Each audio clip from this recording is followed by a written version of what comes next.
Salam alaikum, bonjour mes élèves. Dans cette vidéo, on va continuer notre chapitre raisonnement par contraposition.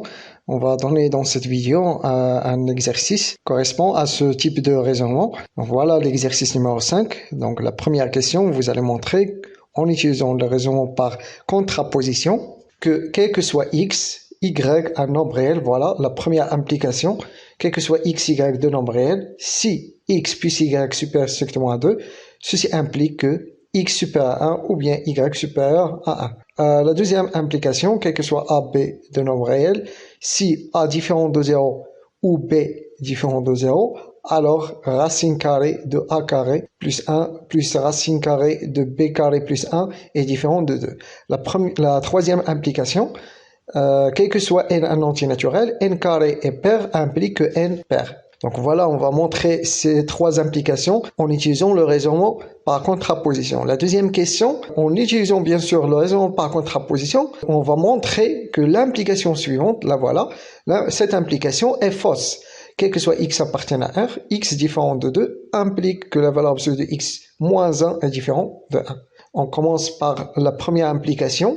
On va montrer par contraposition que, quel que soit x de nombre réel, x plus y supérieur à 2, ceci implique que x supérieur à 1 ou bien y supérieur à 1. La question ici, cette implication est simple. On va fixer x, y d'abord, comme d'habitude, soit x, y de nombre réel en A. Donc, qu'est-ce qu'il faut montrer? Donc, en utilisant le raisonnement par contraposition, rappelons, concernant le principe de ce type de raisonnement, si vous voulez montrer que P implique Q, vous pouvez montrer Q bar implique P bar, le contraire, ou bien l'implication contraposée. Elle est appelée l'implication contraposée. Au lieu de montrer P implique Q, vous pouvez montrer Q bar implique P bar. C'est la même chose, ce sont équivalents. Donc voilà, on va déterminer la négation de cette proposition. La première proposition, x plus y supérieur strictement à 1, sa négation, donc supérieur strictement, ça devient inférieur ou égal. Et la négation de la proposition x supérieur à 1 ou bien y supérieur strictement à 1, donc là voilà, c'est la proposition suivante. Donc supérieur strictement devient comme précédemment inférieur ou égal. Y supérieur strictement, ça devient y inférieur ou égal. La disjonction ici ou, ça devient conjonction et. Donc au lieu de montrer que x plus y supérieur strictement à 2 implique que x supérieur strictement à 1 ou bien y supérieur strictement à 1, vous pouvez montrer, au lieu de ça, vous pouvez montrer que x inférieur ou égal à 1 et y inférieur à 1 implique quoi? Que x plus y est inférieur ou égal à 2. Donc ici, on a presque terminé. Ici, maintenant, vous allez utiliser le raisonnement par déduction. Vous allez commencer par cette proposition. Vous devez arriver à la deuxième. Ici, il n'y a pas de choses compliquées concernant cette implication. C'est direct. X inférieur à y inférieur à 1 implique quoi? Implique que x plus y est inférieur à 1 plus 1. Vous utilisez les propriétés de l'ordre dans R. Donc, si A inférieur à B et C inférieur à D, alors A plus C est inférieur à B plus D. Voilà ce qu'on a utilisé. Donc, ça donne automatiquement que X plus Y est inférieur ou égal à 2. Et d'après le raisonnement par contraposition, on a terminé. Alors, notre implication est vraie. La deuxième implication, on va montrer que quel que soit A, B appartiennent à R, A différent de 0 ou bien B différent de 0, implique que cette expression est différente de 2. On va fixer, comme d'habitude, deux nombres réels, A et B, soit A et B deux nombres réels. Alors, on va déterminer la négation de chaque proposition. La négation de la première proposition et de la deuxième proposition. La négation de la première proposition, A différent de 0 ou B différent de 0, c'est quoi? Donc, A est différent de 0, ça devient A égale à 0. La disjonction devient conjonction ou devient et B différent de 0, sa négation c'est B égale à 0. La négation de la deuxième proposition, racine carrée de A carré plus 1 plus racine carrée de B carré plus 1 différent de 2, ça devient égal à 2. Donc, différent, ça devient égal. Donc, au lieu de montrer cette implication, vous pouvez montrer l'implication réciproque puisqu'elles sont équivalentes. Donc, racine de A carré plus 1 plus racine de B carré plus 1 égale à 2 implique que A égale à 0 et B égale à 0. Voilà l'implication maintenant que vous devez montrer. Racine carrée de A carré plus 1 plus racine carrée de B carré plus 1 égale à 2 implique quoi? Implique que A égale à 0 et B égale à 0. Et maintenant, on va utiliser le raisonnement par déduction. C'est-à-dire, vous allez commencer par cette proposition et vous devez arriver à la deuxième. Donc voilà, on va commencer, on va supposer que cette proposition est vraie, c'est-à-dire on va la considérer comme proposition vraie. Racine de a carré plus 1 plus racine de b carré plus 1 égale à 2. Donc on va commencer par cette proposition et on doit arriver à quoi? On doit arriver à a égale à 0 et b égale à 0. Les deux nombres réels a et b sont égales à 0.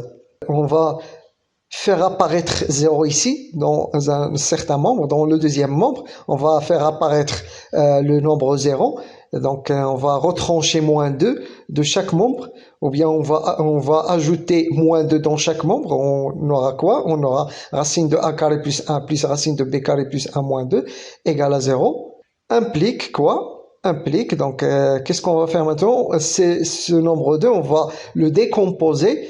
Moins 2, on va décomposer ce nombre en deux nombres. C'est moins 1, moins 1. Donc, moins 2 est égal à moins 1, moins 1. Donc, ça sera racine carrée de a carré plus 1 moins 1, plus racine carrée de b carré plus 1 moins 1. Donc, voilà, on a décomposé le nombre 2, c'est 1 plus 1, ou bien moins 2, c'est moins 1, moins 1. On va continuer, donc on va utiliser maintenant, on va utiliser la propriété suivante. Quel que soit x, y de nombre réel positif, racine carrée de x moins racine carrée de y égale à x moins y sur racine carrée de x plus racine carrée de y. Donc, comment on a obtenu cette formule? Vous allez utiliser cette identité remarquable. Racine carrée de x, le tout au carré, moins racine carrée de y au carré. Ça égale à quoi? Ça, c'est racine carrée de x moins racine carrée de y fois racine carrée de x plus racine carrée de y. Donc, voilà ce qu'on a utilisé pour avoir cette formule. On va appliquer cette formule sur ces deux expressions. Voilà la première expression et la deuxième expression. Donc, ici, moins 1, on peut considérer ça comme racine de 1. Moins 1, c'est quoi? C'est moins racine de 1. Au lieu d'écrire 1, on peut écrire racine de 1. Donc, ça sera racine carrée de a carré plus 1 moins racine carrée de 1. Donc, ça entraîne quoi? Ça entraîne que a carré plus 1 moins 1 sur racine carrée de a carré plus 1 plus 1 plus b carré plus 1 moins 1 sur racine carrée de b carré plus 1 plus 1 égale à 0. Donc, on a appliqué cette formule. Ici, voilà, c'est x. Ce qui est dedans, la racine carrée, c'est a carré plus 1. C'est a carré plus 1. Et y, ça sera 1. Y égale à 1. Donc, x moins y sur racine carrée de x plus racine carrée de y. Ici, y égale à 1. Et la même chose qu'on a fait ici. B carré plus 1 moins 1 sur racine carrée de B carré plus 1 plus 1. Ça égale à 0. On va simplifier, on va continuer ici. Alors, on va simplifier. Plus 1 moins 1, c'est 0. Plus 1 moins 1, c'est 0. Donc, ça sera a carré sur racine a carré plus 1 plus 1. Plus b carré sur racine b carré plus 1 plus 1. Ça égale à 0. On a tout simplement ici simplifié. On va continuer. Donc voilà, la dernière chose qu'on a trouvée, c'est a carré sur racine a carré plus 1 plus 1 plus b carré sur racine carré de b carré plus 1 plus 1. Ça égale à 0. La racine carrée ici, c'est juste sur a carré plus 1. Vous faites attention ici, la racine carrée se termine ici. Alors il se termine en 1. On va utiliser cette propriété. On a déjà vu cette propriété dans notre cours notion de logique. Vous pouvez la montrer. Vous pouvez montrer cette propriété, cette équivalence. Alors, si x, y de nombre positif, vous avez ça. X plus y égale à 0, ça est équivalent à dire que x égale à y égale à 0. Donc, voilà ce qu'on va faire ici. Nous avons a carré sur racine de a carré plus 1, c'est un nombre positif. Pourquoi il est positif? Parce que a carré, c'est un nombre positif, et racine de a carré plus 1, c'est un nombre positif, plus 1, ce sera strictement positif. Donc, un nombre positif sur un nombre strictement positif, ça donne un nombre positif. La même chose ici, b carré sur racine de b carré plus 1, c'est un nombre positif. Nous avons deux nombres positifs et leur somme égale à 0. Donc, ça égale à 0. Et ça égale à 0 d'après cette équivalence. Donc, a carré sur racine de a carré plus 1 égale à 0. Et b carré sur racine de b carré plus 1 égale à 0. On va continuer. Donc, nous avons ici un rapport. Nous avons le numérateur et le dénominateur. Quand est-ce que ce rapport vaut 0? Quand est-ce qu'il est égal à 0? Donc, il est égal à 0 quand le numérateur vaut 0. Donc, voilà, nous avons cette propriété, quel que soit alpha un nombre réel et bêta un nombre réel non nul. Si vous avez une expression de cette forme, alpha sur bêta égale à 0. Ça est équivalent à quoi? Ça est équivalent à dire que le numérateur, ce qui est au-dessus, le numérateur c'est alpha et alpha égale à 0. Donc ça veut dire quoi que a carré sur racine de a carré plus 1 égale à 0? Ça veut dire que a carré égale à 0 et b carré égale à 0, la même chose. Donc a carré, ce qui se trouve dans le numérateur, c'est-à-dire a carré. A carré et b carré vaut 0. Nous avons encore une autre propriété, voilà, quel que soit alpha un nombre réel, alpha carré égale à 0, ça est équivalent à dire que alpha égale à 0. Donc si vous avez a carré égale à 0, ça est équivalent à dire que a égale à 0. Et la même chose pour b. B carré égale à 0, donc ça donne b égale à 0. Donc on a arrivé à notre deuxième proposition, c'est-à-dire a et b sont tous les deux nuls. Finalement, d'après le raisonnement par contraposition, notre implication est vraie. On va continuer notre exercice avec la troisième implication. N carré pair implique que n est pair. Alors, dans la vidéo précédente, on a fait exactement la même chose concernant impair. On a utilisé le raisonnement par contraposition. On a montré que n carré est impair, implique que n est impair. On va faire la même chose ici, cette fois pour n carré est pair. Donc on va montrer que n carré pair implique que n est pair. Pour cela, on va utiliser le raisonnement par contraposition. On va fixer n un entier naturel, soit n un entier naturel. Qu'est-ce qu'on a? Alors on a la négation. Donc il faut déterminer la négation des deux propositions. La négation de n carré pair, c'est n carré est impair. Et la négation de n pair, c'est n est impair. Voilà sa négation. N est pair, sa négation, c'est n est impair. Donc, au lieu de montrer que n carré pair implique que n est pair, par contraposition, vous pouvez montrer que n est impair et implique que n carré est impair. Donc, voilà ce qu'il faut montrer. Donc, montrons alors par contraposition que n impair implique que n carré est impair. Ici, dans cette implication, on va utiliser, comme auparavant, on va utiliser le raisonnement par déduction. Donc, on va continuer. On va commencer par n est impair et on doit arriver à n carré est impair. Il faut arriver à n carré. Il faut le montrer que c'est un nombre impair, sachant que n est un nombre impair. Donc voilà un petit rappel concernant les nombres pairs et impairs. Un nombre impair s'écrit sous la forme de k plus 1 et un nombre pair s'écrit sous la forme de k. Rappelez bien ça, on va utiliser ça. Donc n est impair implique quoi? Implique qu'il existe un entier naturel k tel que n égale à 2k plus 1. Alors on a utilisé la première équivalence, la deuxième, on n'est pas intéressé à la deuxième équivalence, on va utiliser juste la première. N est impair implique quoi? Implique que n carré. Voilà, on a dit que n égale à 2k plus 1, donc n carré est égal à 2k plus 1 au carré. On a utilisé la propriété simple, si A égale à B, alors A carré égale à B carré. Nous avons une implication, juste une implication ici. La deuxième implication ici, on n'a pas une équivalence, c'est-à-dire on n'a pas le sens réciproque, ou bien l'implication réciproque. Par contre, dans la première implication, nous avons plus qu'une implication, nous avons une équivalence. Dire que n est impair signifie qu'il existe un entier naturel n tel que n est égal à 2k plus 1. C'est-à-dire si n est impair, alors n s'écrit sous la forme de k plus 1.